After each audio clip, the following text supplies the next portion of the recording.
Welcome to Small Biz Life, episode 106, Results-Driven Task Management.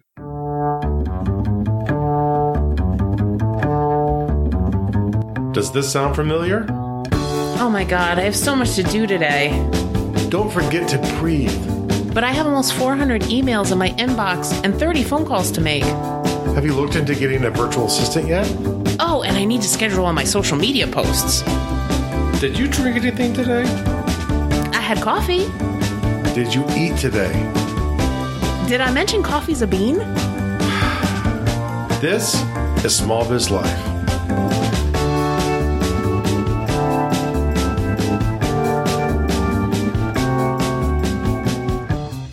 Hey guys, welcome to another exciting episode of Small Biz Life. Woohoo! We are so glad that you are with us for this episode. If you are a returning listener, thanks so much for turning us on again this week. And if you're new, welcome to the show. Yeah. And while you're listening, make sure to hit the subscribe button that first time to make sure that you get all of the updates that get downloaded right to you.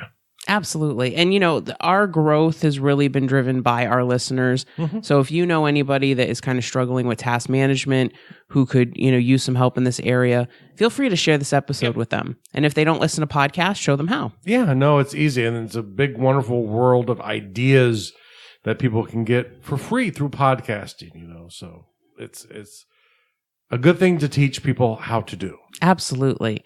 So if you're new to the show, my name's Kristen Ingram. And I'm Jeffrey W. Ingram. And we are a husband and wife team of small business owners. I'm a CPA. And I am an IT pro. Very good. And so what we like to do every week is, we kind of like to help you weed through all the crap that's in your business and kind of let's pull that out, right? Let's get the crap out of your business so that you can spend time doing what you love. Yes. I think one of the big things is we spend so much time on aspects of our business that we either lose focus over the business as a whole, or sometimes we don't do a good job at the core purpose of our business. So there's lots of different ways you can kind of go astray when you're a solopreneur or, when you're a mom and pop shop, when you're a very small business, it's very easy to lose your way because there's so much that you need to know and there's so much you need to do. Yeah, absolutely. So, we kind of wanted to focus on this week, because we do talk a lot, whenever people ask for our elevator pitch, I always say we help you get the crap out of your business. And I think this episode is one of those episodes where we're really helping you do that. Yeah. Because we want you to think about your task management differently. Mm-hmm. I think a lot of times what we do is we, pull out a piece of paper or we go into, Nosby or Trello or whatever you're using. And we're going to talk about tools next week. Yeah. And you just start writing down, all the little things, I need to send an email to this person. I need to, get my newsletter out. I need to update my bookkeeping. I need to place an order, and you just you dump all this stuff onto a piece of paper, and we don't really give it any sort of sense of priority or, sense of purpose. I think, and one of the big things we always hear people say is, how should I prioritize my tasks? And the thing is, when you understand your business and you think about the results of the work that you're doing, it should become much more crystal clear. And the great thing with this episode is we're going to kind of cover this for you to give you sort of a framework, as I love that word framework. And that's an IT thing. But create yourself a framework that will allow you to put together better ways to look at your task. Because, I can get a lot of stuff done every day.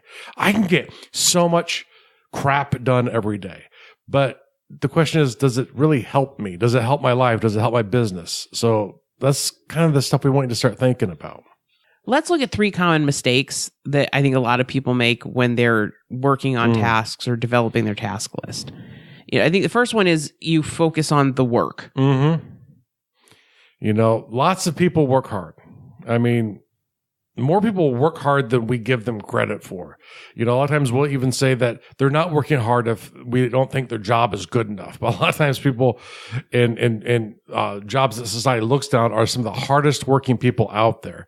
So if you just focus on work, you're maybe not moving ahead in your business or in your life. Yeah. So these are kind of the people that are like, well, I got 28 tasks done today. And you're like, okay, that's great. But were any of them meaningful in your business? I think another one of the mistakes that we make is we look at our emotion, towards the tasks that need to get done. We sit there and go, I don't like doing that. And there was a great story this week where I wrote copy, and for months I would sit down to not write sales copy because I kept telling myself I couldn't do it. And ironically, I really was horrible at doing it when I sat down with the brain process of this isn't my thing. I'm not good at this.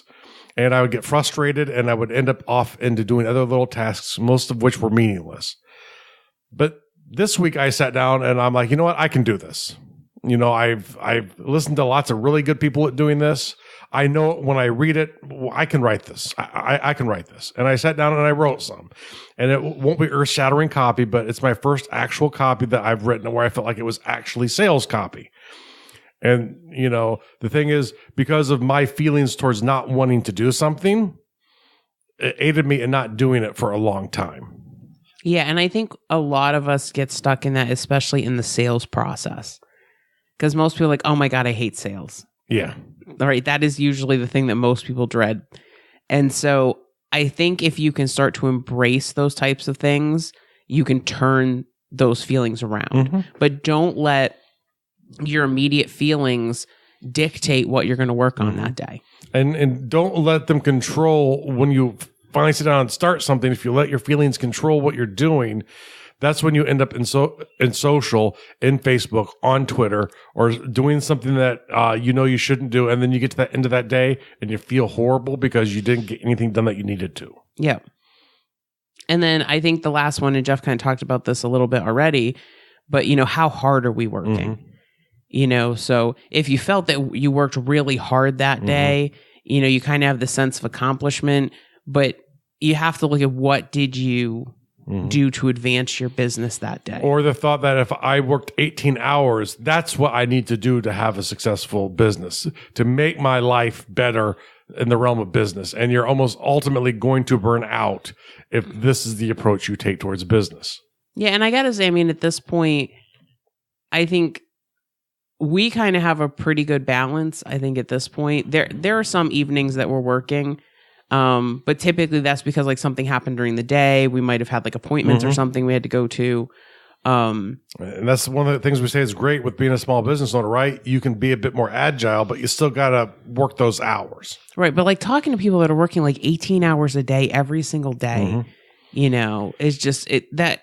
And I think where the confusion comes in is people see people who do that, who succeed, and some of them succeed really well, and they think, hey, that person did it, so that's all I need to do it too. The problem is the burnout doesn't always come in the thing that you're spending 18 hours at. And you probably would actually even perform better there if you worked a little bit less, but maybe the burnout comes in a different area of your life. Maybe, your family starts to suffer. Maybe you lose friends because you never spend time with them. There are lots of areas that you can burn out in or lose at, even if you went in a different area. And, if you've done a Dreamcatcher assessment, you know that we're really big on you need a balanced life to be the best of everything. To be the best person you can be, you need and we hate the word balance, but, you need to improve all areas of your life. It's not just about one game, or else you can make all the money you want to, get all the clients you need to, and hate your life. And we don't want that for anyone. Well, and I think there's kind of this misconception that all business owners start at 7:00 in the morning and they work until whenever they work. Mm-hmm. And I know a lot of business owners who they don't start until 2:00 in the afternoon. And maybe they'll work until midnight, but they don't start until 2:00 in the afternoon. I know when I worked 9 to 5, I wish more small business owners started at different times because, I would go to the local store and it would be closed when I got out of work. And it wasn't open when I was commuting to work, so I could never go there, and they never got my business. Mm-hmm. But that's the thing. It's I don't make the assumption that everybody, starts at the same time you do, and they work until all sorts of crazy hours. I think especially the more people who are working from home, who are working, on their computers, the workday has shifted. Especially now, it's a global economy, so some people are working here now today for someone else tomorrow somewhere else. So, they might not even be serving the same time zone that they live in, and that's a much easier thing to do today than it ever has been before. But you have to understand that, we're not in the 1950s with schedules anymore. Most people don't work first shift. It's, not an 8 to 5 job. Mm-hmm. And that's why we call it small biz life, right? So you shouldn't be looking at, your immediate feelings and how many hours a day you're working. What should you be looking at? I think the first thing we have to look at is what is the result?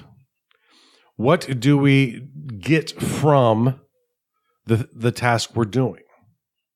Yeah, no, I absolutely, I think one thing that we've done is we have shifted to like theme days. Mm-hmm. And so Mondays are currently like communication day. I guess you would that's like outreach day. That's when, we're writing newsletters to go out. We're writing, we're updating like social media stuff to go out. You guys know that we schedule all of our social media. Mm-hmm. So, but what that allows us to do is that allows us you're really focused in on copy that day. Yeah. And it might be sales copy, it might be newsletter, whatever it is, but that's kind of communication day. And then Tuesdays are typically the days that we develop course content. Yep. Thursdays we're doing podcasts, right? So it's typically podcast day because we do have 2 podcasts that come out of the house. So Wednesdays for you have World Building Wednesday. And usually Wednesday for me is like a curriculum day for stuff outside the business. And then Fridays are kind of like a makeup day. So, but doing that, right, we kind of thought like, what are the most important things we need to do in our business? And we created days to keep us on task for things that have to get done every week. Because if we don't focus on the results we get, the actual tangible outcomes of what we're doing in the tasks, we have this tendency to sort of shoot all over the place. And, part of it is because a lot of times we're looking at the work and not the result of the work when we're doing tasks. But also part of it is we don't have anything tied to our goals to where we're trying to move in our life or in our business. Yeah, and I think you see this a lot. If you're one of those people that's not like a finisher, that you start a lot of things, it may be because you're not focused on the result. Yeah. Right? You hit a point in a project where it's the part that you don't like to do. Especially that part. Right. And you go, I'm going to start this other project over here. So you're really good at starting, but you might not be really good at finishing. Yeah. And so I think one of the big things that we could do to improve our task results is to, one, for our projects and for our tasks within those projects, or for our tasks that we just need to get done, we need to tie those to where we're going with our business. If you've done the dream catcher, to those 6 areas of your life, to your action plans, or if you're just, how does this tie back into the project? You need to understand you have energy and you need to point it and use your energy to move in directions. And that brings your company, that brings your life along the way. Right. And here's the thing. So if you're not focusing on how the task moves you forward, moves your goals forward, then it's really easy to drop a task or a project or something that you're working on. Because when you don't see the bigger picture of how this is going to help you, how this is going to help your life, then, okay, you don't want to do it, that's fine, then don't do it. But if you say, you know what, I need to do this thing because this is the next step on the path to X, whatever that goal is. That's right. So it's like you focus on the now, but you have it tied to where you're going. So you know that when I finish this step, possibly the step that I don't like, or maybe I do like it, but I'm not sure why, I'm just doing stuff. But when I can say, hey, this gets me a step closer to having this new product done that's really comprehensive, that can really help my customers, that's when you're succeeding. Yeah, absolutely. And then, one of the cool things about this is you never really need to think about what you need to do next, right? Because the tasks will just kind of naturally align themselves. Yeah. So when you look at that crazy list of all of the crap that you have to do, it's almost like an episode of Sherlock that things kind of pop out at you and they're like, oh, wait, no, this is the next thing I have to do because this is what's going to move the business furthest the fastest. Yeah, one of the things I'll typically do is I'm guessing I'm just like you or most of the people who listen to this show is all the time I'm coming up with the things I need to do next. But then I don't really ever, I might interrupt myself and start just doing them, or I'll go in and I'll spend 4 hours just putting more stuff into my task management software, but I'm not really doing that stuff, or I shouldn't be doing that right now. So the thing is, I just write them down. At the end of the day, you can go into however you store it and keep adding them in. And when you go through your next planning session, that's when you figure out if they belong. Very rarely will I take up a new task, something I wasn't planning to do that day, unless it hits me and I go, oh my goodness, I forgot this for what I'm doing now.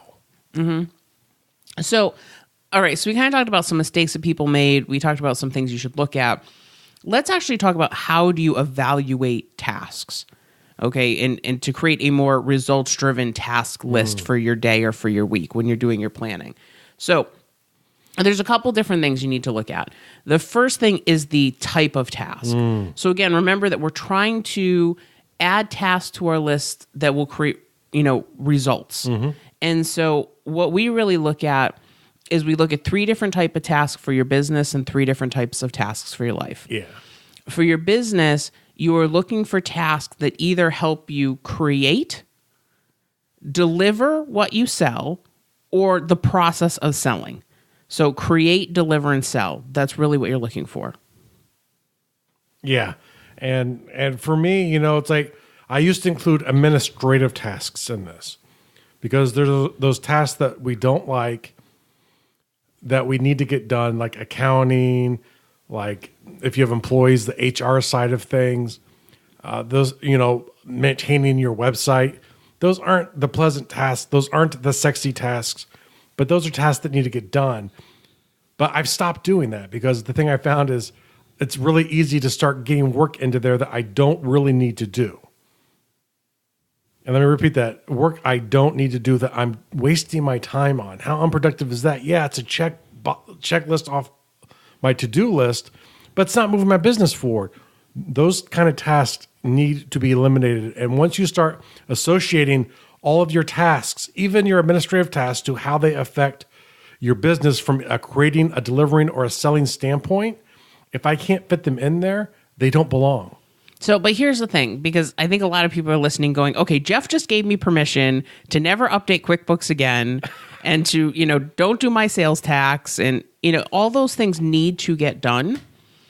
The issue is that you have to tie them back to creating, delivering, and selling. So, for example, let's say that it's, you're dealing with, having to enter the hours for your employee for their payroll. And you're thinking, okay, well, this is not helping me create, deliver, and sell. Well, if you don't pay your employee, right, your employee is not going to work for you anymore. And therefore, they're not going to, help you in your mission of creating, delivering, and selling, right? Because typically we hire employees to take things off of our plate so that we can create, deliver, and sell. And I think a lot of times when small businesses start to hire people, they hire people to create, deliver, or sell for them, which I really believe if you're going to hire employees, the first thing they should be doing is getting administrative tasks off your plate. Because those are the things that are not necessarily delivering the most value for your business. You should be engaged in the biggest value-driven tasks, the biggest results-driven tasks in your business. You're probably not looking for people to help create, deliver, or sell your products until you're in a couple employees, because what you're trying to do is you're starting this business because you're doing the creating, the delivering, and selling. You should be doing this in your business, even if you don't like all of those tasks. You will ultimately be the best person to put your company's foot forward. And there's nothing wrong with this, hiring people to sell or help deliver or, help create content. And sometimes they'll be very specialized in a portion of what you do, but you're at the face of all of those things for your business if you want your business to keep growing. So you're probably not hiring those kind of employees. They're not your first employee. They're maybe not even your first couple employees. But you need to always keep in mind that when you're going through this process where you're trying to figure out what to create, what to deliver, what to sell, those things that they're not directly related, but they're off a degree, like your accounting, like your HR work, like your website maintenance. Those are 1 degree off. Those are the kinds of things you're trying to get off first, so you get more time to create what we like to call in the service industry billable hours. Mm-hmm. Right. And that's the thing, for us, I don't look at accounting as an administrative task. This is a task that allows me to create, deliver, and sell because I know what my numbers look like. I know what I'm spending on things. I know how my revenue is trending. Yeah. I can look to say, okay, what products are selling? What products are not selling? What do we need to tweak in our messaging? That all comes, first out of my accounting system. And so if I'm not updating that, we don't have that real-time information to be able to pivot, like Jeff loves to, talk about in the show, so that we can get better. Yes, because you never want to pivot based off of thought, off of intuition. You want to look because of intuition. You want to pivot, though, when you have actual evidence that there's a reason that you need to change direction, or else you always change direction. And once again, you're not getting to those tasks that are important. And it's interesting because one thing that we did very recently with our accounting system, we were looking at it and we said, we're spending a lot on our email system. And Kajabi just updated theirs. So could we move everything over to Kajabi and save that money? And then now that we're saving this money, what can we do with it? And that was something that we did out of the accounting system to kind of see where would we like to be able to spend more money. That's right. Now, on top of business, like Kristen said, we look at life. And there's like 3 typical types of tasks that are really important for you in your life. It's your tasks that bond you with people, that animate you, that bring you alive, and the service that you perform for people who you love or for the community that you live in. These are all things that they're what make us human, and they're the vital skills in our life that we need to be doing. So much the same way we look at create, deliver, and sell. When it comes to business, we look at creating bonds, animating, and service-based tasks in our life as a whole.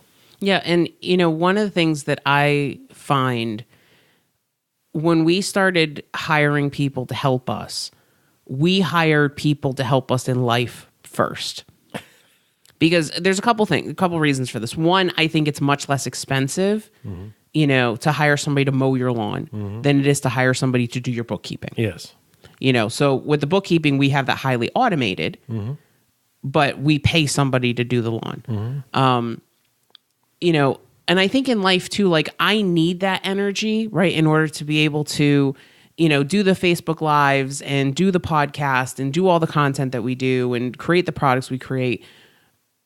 And I'm going to get that from pulling crap out of my life, right, that is not serving us, is not helping us, bond with our friends and family, that's not animating us and recharging us. And so I'm looking to see, like, what can we get out? Yeah. I think that's a really great point, too, because, and for us, too, we both have outdoor allergy issues and involving grass. So it's not like we can even use it as a time to think and to contemplate our next steps. It's literally sucking the energy right out of us, especially if there are things in your life, that, either you're actually allergic to or your body reacts to them. Those are the things that you get off your plate because that allows you to get more tasks that animate you, to play that chess game versus your friend. Whatever it is, go to that music concert, whatever you love, whatever brings you alive. It allows you to be closer with your children, with your spouse. Allows you to spend some time giving back to your community, making the area you live in just a little bit better. Those are the things that really make us thrive as humans. And that's one thing, and I find, that service actually really recharges me, so...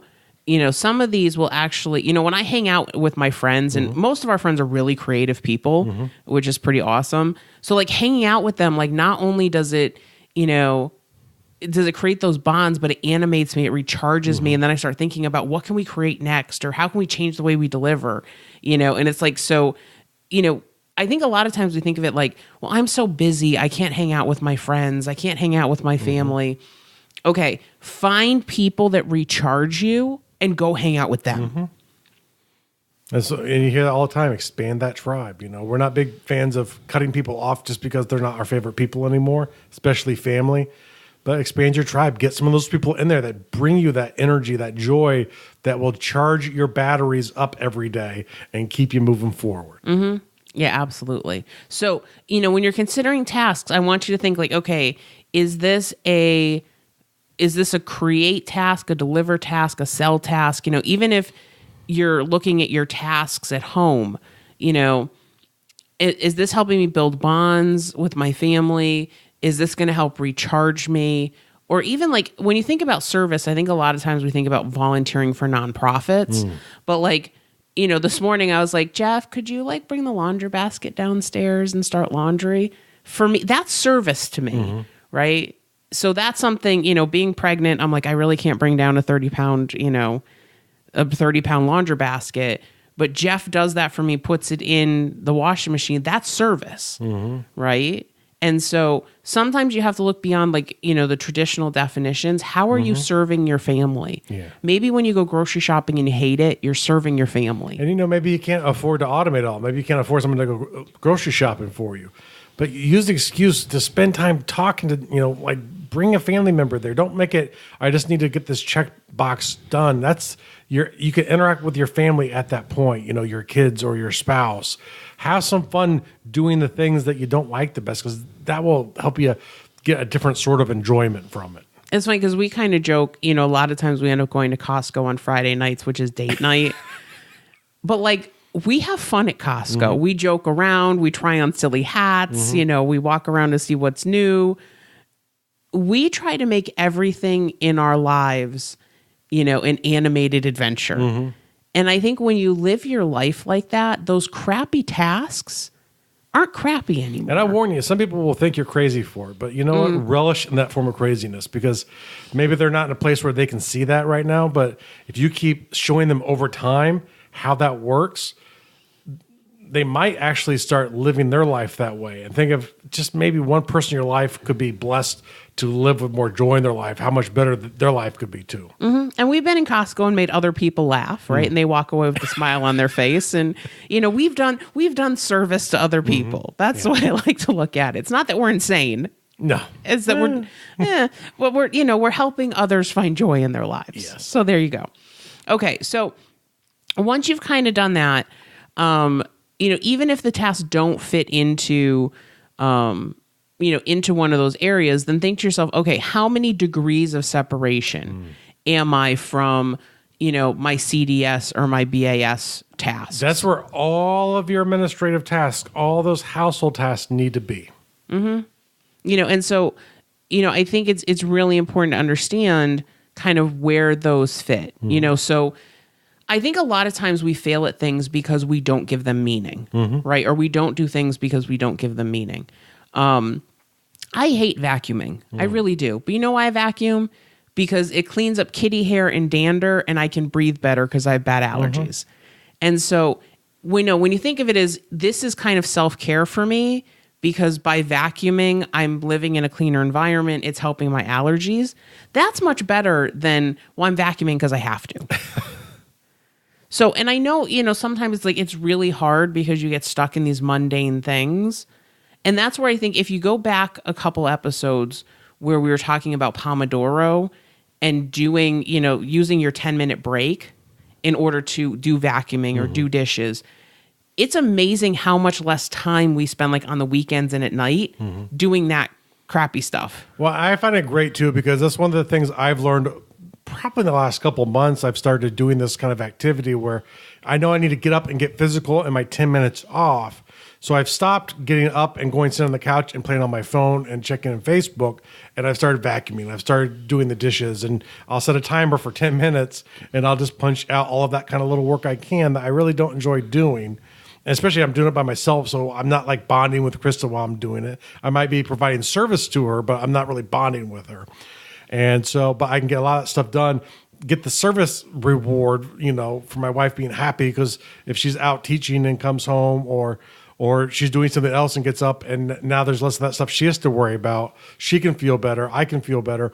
And I'm breaking it up into really small tidbits, but it's just slowly getting done the whole day. And it's refreshed my brain. So the next time I sit down, it's boom, on to the next task. Yeah, absolutely. So, try to do something like that or give those tasks meaning. How do they help you create, deliver, and sell? Or how do they help you build bonds and animate and recharge yourself or, provide service? I think when you come up with a why, I know we always talk about like the big why, like why did you start your business? What was that big thing? But I think a lot of times with the small tasks, we don't do that. Yeah, that's right. We don't think why do I need to do this? Why is just not for you. It's for all of the tasks that you do. And if you can't find the why and there's no legal obligation, why are you doing those tasks? Exactly. Yeah.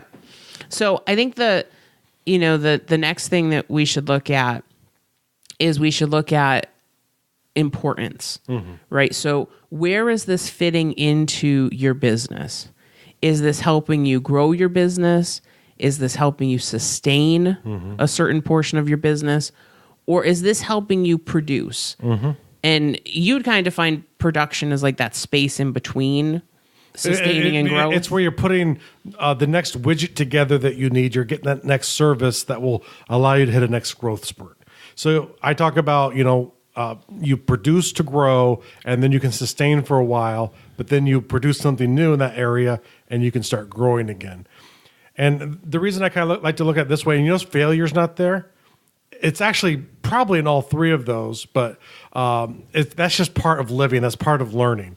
So that's not a category to itself under importance. It's really, am I trying to produce that next thing I'm going to need to get better in this area? Am I just trying to sustain it, or am I executing it? Am I actually growing from that last thing that I've learned? And that's the thing. And it might be different parts of your business is in different phases. Okay. So, for example, it's, when we're doing the podcast, we're trying to sustain the content. We're trying to make sure that the content is going out on a regular basis. But, it's like we're out there writing sales copy for things because we want to grow other products. We're developing new products or we're kind of retweaking products, that's producing. And so even in our business, we have things that are in all three parts of this. But, what I want you to kind of do when you're coming up with these tasks is say, what is this task helping me do? Is it helping me, grow a product I already have? Is it helping me sustain my customer base, or my lead base, or is this, am I producing something that's new? Yeah. Okay. And then, another thing to think of, and I think this is really helpful too, especially if you're dealing with tasks that are crappy tasks. Is this a one-off task? Is this something that's a piece of a larger project? Or is this something that is ongoing? So, if it's a one-off thing, then just get it done. Yeah. Right? Because I think a lot of times with those one-off things, they sit on our list and we look at them every day, and like just looking at them like drains the life out of you. And this was, and I forget, Kristen told me this, and I forget where she got it from. If this is an under 5 minute task, you're in that end of the day situation where we always advise you to have that task at the end of the day to get caught up. When you're in that moment and you have something that's a 5 minute task, I have to email someone about X. Just do it. Don't even write it anywhere. Just do it. You save the time writing it down and then scheduling it later on. When you get those little like tasks that are taking you 5 or 10 minutes, you get into those makeup periods. That's one of the reasons we have those, is just to knock that kind of stuff out. That should never be on my task list for a day. Yeah, and it's actually it's Getting Stuff Done by David Allen, and he says if it's less than 2 minutes, don't write it on your list. Just do it, and just be done with it. If it's project related, again, go back to your bigger. Why are you working on this project? Why is this crappy task important to the rest of your project? Okay. And then, if it's a reoccurring task and you really dread doing this, and you've gone through, you've tried to tie it to something you like in your business. You've tried to do the degrees of separation. You've tried figuring out the why for it. If it is something that is just miserable, then find another way around it. I mean, like, I know a lot of people who complain about their accounting, but they won't hire somebody to set up the automations for them. I manage the accounting for 2 businesses in about 20 minutes a month. Yes. Oh, really, and maybe a half hour for including our life. Yeah. I mean, that's the thing is like I manage all of the finances in our life. And I even being pregnant and paying all the medical bills and dealing with the doctors and stuff with that, I think I spend an hour a month for 2 businesses and personal. If this is something that, you're spending hours and hours doing your bookkeeping, reach out to me. We can spend an hour and I can automate a whole bunch of stuff for you. And what the thing you're going to find is it's those things are your high priorities to automate or to be able to outsource in any way. Yep. Yeah, absolutely. I think the last piece that is really important is looking at the rewards and risks for everything that you do. And there's some of you who are really good at seeing your rewards. There's some of you that are really good at seeing your risks. There's some of you that aren't good at seeing either one. Very few of us are good at doing both of those steps. But, it's kind of interesting because I think, you have a lot of people who are like, okay, I'm going to go on a diet, and when I lose 50 pounds, I'm going to do this, right? And there's a reward. We don't really do that a lot in our business. We just kind of like slug along. I think that's a new word. And we just kind of, we're not really saying like, okay, hey, if I can sustain 10% growth a month every month for the next 6 months, we're going to put some of that money aside. And as a family, we're going to do this. Or if I land 10 new clients this month, I'm going to do this. Or if I land those 10 new clients, that's what I'm going to buy the subscription to that social media marketing software that I've wanted to help automate that thing that I don't like to do. Right. And that's the thing is like sometimes those rewards can be things within your business, but I think a lot of times we don't reward ourselves for the amazing things. We don't even take the time to like congratulate ourselves and go, hey, kudos to me. That was awesome. We don't celebrate those wins. Exactly. And so I'd highly encourage you, especially like if you're a goal setter, what's the reward if you hit that goal? Is it just checking off the box? That sucks. Boring. Right. If you're having trouble, achieving your goals or even, consistently finishing your tasks every week, maybe putting in a reward system might be helpful. Yeah. It doesn't have to be something humongous. It doesn't have to be something that has calories, I mean, it could be something as simple as, you know what? If I complete all my tasks today, I am going to read for an hour tonight and not feel guilty. That's a reward. I'm going to play catch with my children. I'm going to go to the park with my kids an extra time, get an extra bonding experience in, in a time I normally wouldn't do it. And I can reward them too. I'm like, hey, we were all great. You guys stayed out of my hair. And I could get that stuff done when I'm working, and we talk about that, and I appreciate that. And now, as a reward, since I got so much done doing that, and you guys gave me that time, let's go out for a half hour. We'll get some ice cream, or we'll go play catch, or we'll go for a little hike, whatever. And that's the thing too is like get your kids involved with this as well. If this is something that you're having trouble after your kids get home from school, get them involved in this. That, hey, listen, if you can give me those couple hours before dinner, and you guys work on your homework so I can finish up what I need to finish, after dinner, we'll go to the park, we'll go for a walk, we'll go play catch, we'll go do something together. Positive reinforcement all around. That's right. So it might work for you and your kids as well. And then, think about the risks associated with, these things that you're doing in your business, these tasks. I think a lot of times we don't really think about what would happen. We definitely are not thinking about if we actually do the task, right? So we're not thinking about that.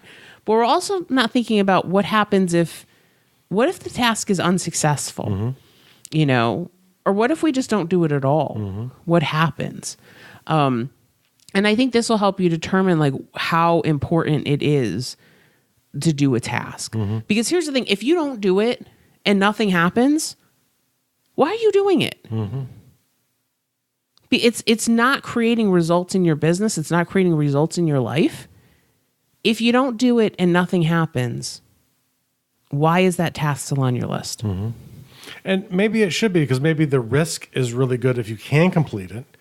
So there's nothing wrong, but you always have to look at nothing for two reasons. One, to see, is the status quo bad? Because sometimes like if I'm working 80 hours a week, if something doesn't change where I can do less of that, something else is going to break down in my life. So over time, there's going to be a consequence if I can't automate this thing in my company, if I can't deliver this service a little bit quicker.